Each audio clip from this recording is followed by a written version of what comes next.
What they talk now say? All this time, from that 240 something, when me that boys they can't start, military they here gone. Military they surround Manfi. They begin they don't enter Manfi. As they hear that sound, if they be even alert themselves, say, men will surround these boys. These boys they know for succeed, come out, go out empty where they know hit even one boy for CC them to the day of for protect we. But they allow the boys, they don't come out all they go. Then they can carry the cops the way they don't burn kill her, put on motor go mortuary. After they don't do that act, she don't military.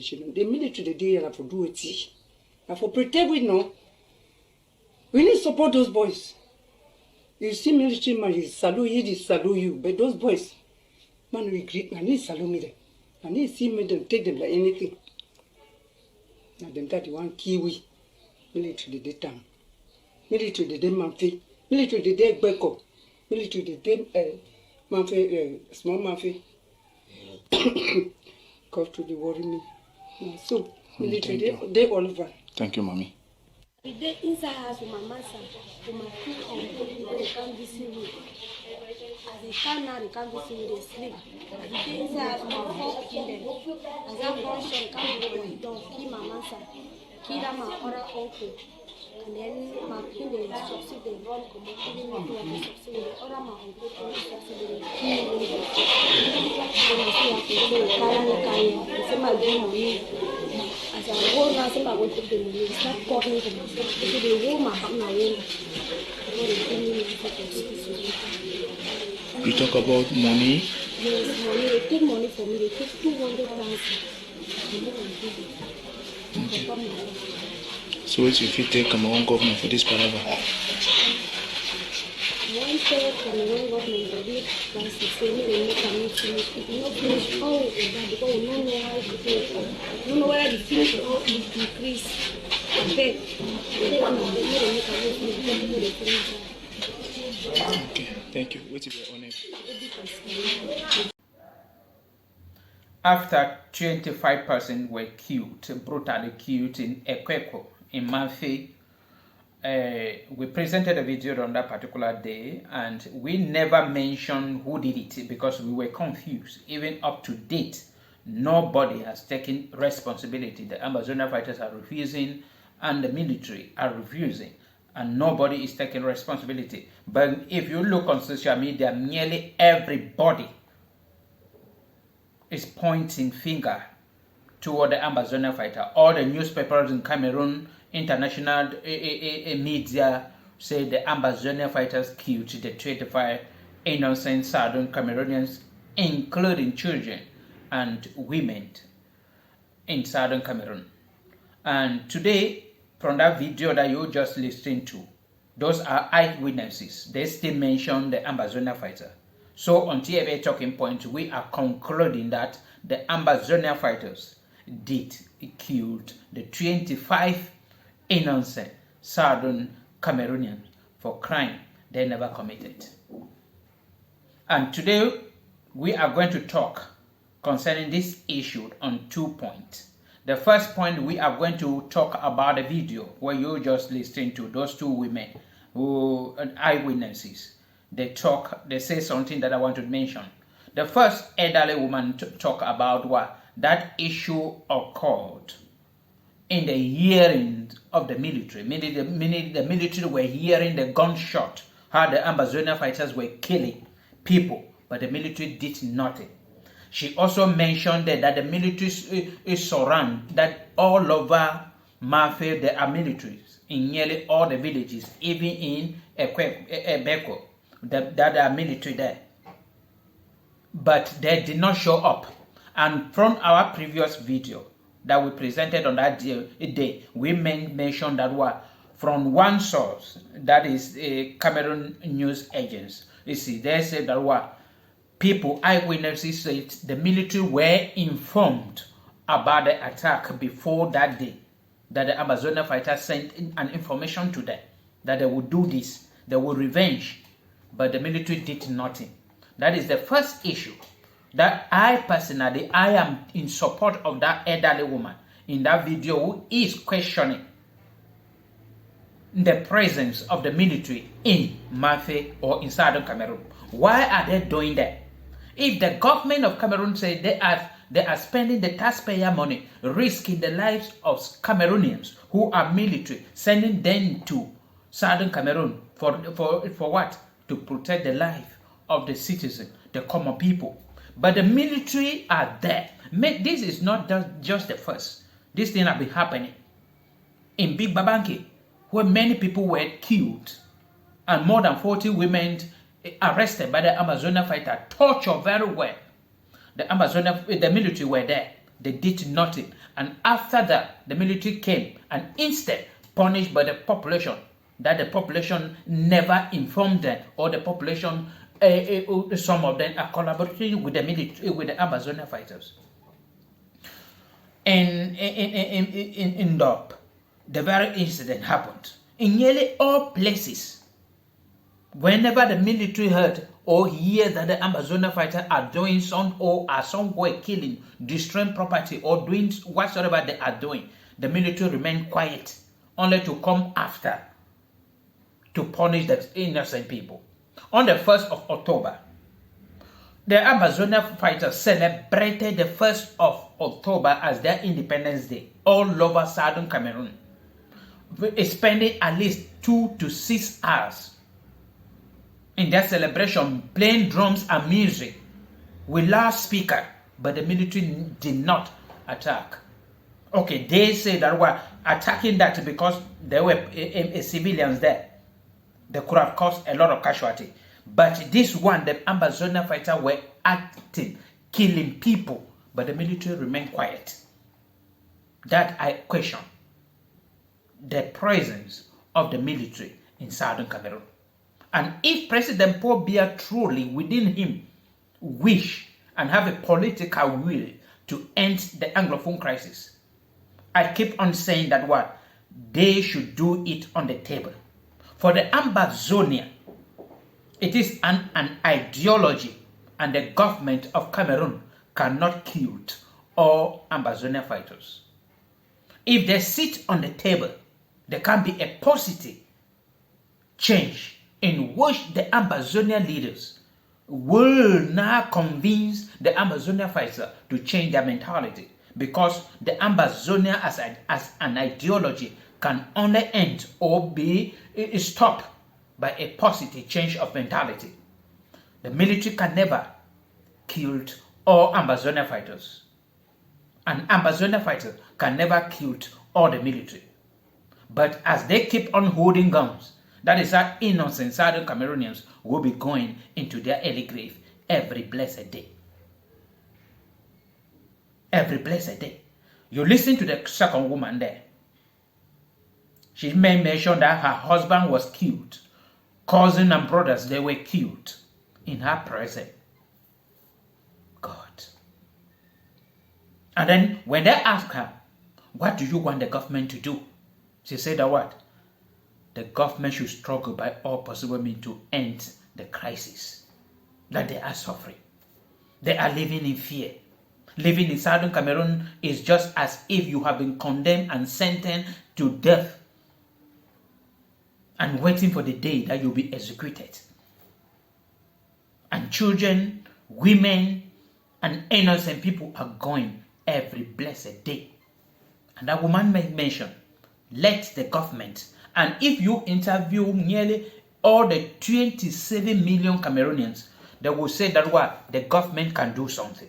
I am in support of such people. The government of President Paul Biya can do something. Many Cameroonians are for federation. And the Anglophone crisis started because of the abolition of the federal system of government. If President Paul Biya is genuinely a Cameroonian and somebody who has pity for human beings and do not want people to suffer, and who wish and have a strong political will to end the Anglophone crisis, he should create and bring back the 1961 Constitution, where there will be federation, federal system of government. He should call for a dialogue, an inclusive dialogue, that everything will be discussed, discuss even separation, so that he, as the president of the country, will convince the Ambazonian fighters or the Ambazonian leaders that separation is not good, and table to them points that can convince them, so that the Ambazonian fighter also will convince President Paul Biya that separation is good. And in their argument and inclusive and positive thinking and critical thinking, they should harmonize to form a federal system of government that will end this killing, will end everything in Southern Cameroon. People are suffering. The government has a responsibility to end the crisis, but they refuse and believe that they can end it militarily by killing all Ambazonian fighters. I keep on saying it. The government of President Paul Biya or the military of the Cameroon government can never one day kill all Ambazonian fighters, because it is already an ideology in which many people are even joining it out of frustration, out of revenge, because the military maybe killed one of the others. The more the government of Cameroon hold on to that they will end the Anglophone crisis militarily, the more many people will be joining the Ambazonian fighters. And to the Ambazonian fighters, on that very day, I mentioned this, that what? If you keep on punishing yourself for your enemies to be angry, your enemy will keep on provoking you and provoking your own people, so that you will be killing them. The purpose of the government of Cameroon for sending military in Southern Cameroon is not because of Anglophone crisis. It's to make life miserable for the people of Southern Cameroon, so that they can flee to Francophone regions in order to be assimilated. So indirectly, as an Ambazonian fighters, you are instead helping the government of President Paul Biya to achieve his aim. That is what you are doing. Punishing yourself, killing innocent people for nothing. That they are black leg. Then you see anybody collaborate or talking with the military, you just say they are collaborating with the military. Knowing willfully that the military are forcing many people, intimidating many people, and doing terrible things. And our people do not have any choice. If you, as an Ambazonian fighter, you were a civilian without holding a gun, and the military holding a gun comes to you, asking you questions, and somebody from a distance stand and say, I saw this person, so and so person standing with the military, you just go foolishly and kill the person. That shows the level of stupidity that Ambazonian fighters are. Without any investigation, without anything, they kill somebody in a locality, one of your men in a locality. Instead for you to say, who killed that person? The military killed the person. Instead for you to go attack the military in which you know where they are, you instead return back and you are investigating and asking people around who called the military, or who appointed them, or who informed them that there was an Ambazonian fighter here. And then when nobody will say anything, you decided that you want to punish the whole community. That is stupidity. That is punishing yourself for your enemies to be angry. I keep on asking Ambazonia, the 25% that you push into their early graves, the houses that you burnt, women that you rape, there. Can you tell me how that has pushed you and take you one step to your independence? No, you are still there in Manfe. Every day that you will reach Buya, we will reach Buya. Those, you are not thinking that the Ambazonian fighters who are in Buya, they are in Buya, but yet they are still fighting to reach Buya. You, the Ambazonian fighters, know willfully that as you are holding guns, the only thing you can do is adding to the pains and the suffering of the people of Southern Cameroon. That gun can never give you an independent Ambazonian country. Militarily, fighting can never one day give Ambazonia an independence. The only way out, go through my videos and you see strategies I have given to Ambazonians in general to fight through that means, through strategy in order to achieve their independence. Not fighting, because you cannot kill or the military or the Cameroon government. Because Cameroon is a frustrated country with thousands and millions of frustrated people in which the government of President Paul Biya is using them, recruiting them, so that they will die in such battle, and you can never kill them. Or you can never. As they are killing them, the military in Southern Cameroon, look at what the government is doing. They are recruiting every blessed day. And people are fighting to join. So you can never kill them all. The only way out is to have pity on these common people, these innocent people, these people who came out in 2017 supporting you with their last item and even their life. Is to support them, is to have pity on them. That is what you have to do. That if the military touch any of them, it should be your parents also, not you touching them and killing them, burning their property, doing terrible things to them. It is terrible. Look at that woman. You killed the husband, the brothers, cousin, and many of her relatives, and then you still took 200,000 francs CFA from that woman, leaving her with nothing. It is terrible and wickedness. Terrible and wickedness. And what I keep on telling you people, the military who are in Southern Cameroon and the Ambazonian fighters, a day is coming. They usually say that 99 days for the thief and 1 day for the owner. I keep on saying that 99 days for you, adding to your sin and adding to your calamity, the calamity that will befall you 1 day. You are adding it. 99 days you are adding it. And 1 day you will stand to pay all. 1 day. And you will not pay it in heaven, because many of you are saying that I'm going to go to hellfire. I already know that I'm going to. You will suffer it here on earth, because before you will suffer it again in hellfire. If you are taking part in the suffering of the people of Southern Cameroon as a military or as an Ambazonian fighter, you are going to pay it here on earth before you will pay it in hellfire if you do not repent.